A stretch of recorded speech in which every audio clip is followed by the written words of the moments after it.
Welcome back. On Monday, for the first time, members of the public will be able to listen in on a weekly meeting between South Omaha representatives and members of the city council.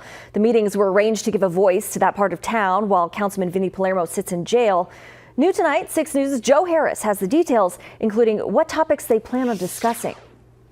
South Omaha activist Ben Salazar, who helped organize the weekly Zoom conferences, says the first meeting this past Monday went well, but it was closed to the public. Salazar says that will not be the case next week. Active participation will be limited to the invited guests and the council members.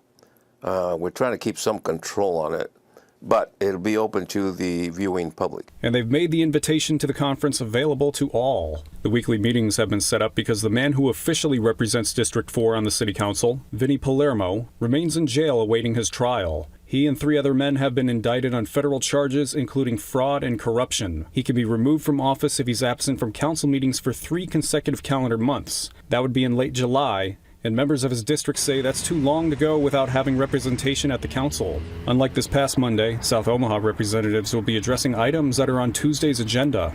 To see if anything pops up to them that they want to discuss, or if they have issues that from their work or their surroundings in South Omaha that they think the council should be aware of. And at the top of Salazar's list was a proposed $35,000 contract between the city and Summit Media for a lead education outreach campaign for the Omaha Soil Remediation Project. Salazar's concern was that such an arrangement would target only English-speaking and rich members of the population. Now, we all know that in South Omaha, we're not talking about predominantly affluent adults.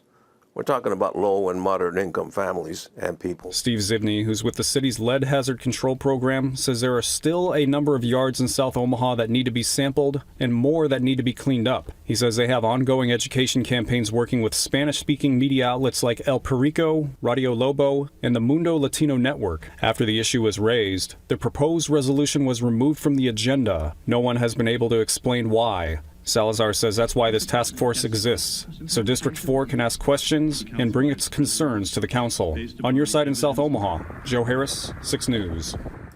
If you're interested in watching Monday's conference, you can head to our website, WOWT.com, and click on the story.